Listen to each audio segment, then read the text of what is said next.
Programme కి ఇచ్చేసినటువంటి తల్లిదండ్రులందరికీ హృదయపూర్వక ఆహ్వానాన్ని తెలియజేస్తున్నాను. ఈ రోజు మన కార్యక్రమంలో భాగంగా ఒక ఆటను ఆడించబోతున్నాను. అది గుర్తించుట. మీరు మీ పిల్లల యొక్క పాదాలను చూసి మీ బిడ్డలు మీరు గుర్తించండి. ముందుగా ఒక్కొక్కరు వచ్చి మీ బిడ్డలను గుర్తించవలసిందిగా కోరుచున్నాను.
తమ పిల్లలతో అక్షరాలు వెంబడి ఆకులు మరియు రాళ్ళతోని అక్షరాలు పెట్టిస్తున్నారు. చూడండి.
తల్లులు పిల్లలకి కావాల్సినటువంటి టీఎల్ఎంను వాళ్ళు వేస్ట్ మెటీరియల్తో పనికిరానటువంటి అట్లతో కాకుదొడ్లతో తయారు చేస్తున్నారు.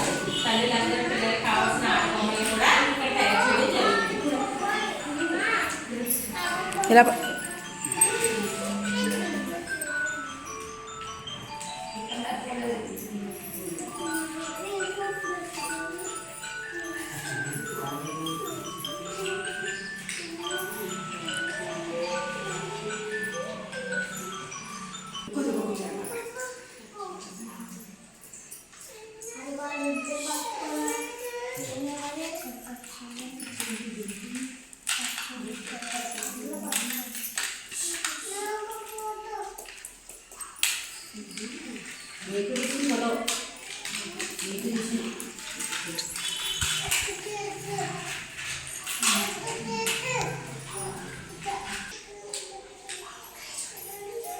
మన అంగన్వాడీ కేంద్రాల్లో ఇప్పుడు ఆటపాటలతో విద్య నేర్పించడమే కాకుండా మనం మంచి ప్రకృతి వ్యవసాయం ద్వారా కూరగాయలు పండించి అదే కూరగాయలు పిల్లల ఆహారంగా పండించడం కూడా జరుగుతుంది. పిల్లలని ఎంతో మంచి ఆహ్లాదకరమైన వాతావరణంలో వాళ్ళకి విద్య నేర్పించడం జరుగుతుంది. మనం ఈసారి సామాజిక పార్టిసిపేషన్ కోసం తల్లుల్ని కూడా యాడ్ చేయడం జరిగింది. వచ్చే మీటింగ్లో తల్లులే కాకుండా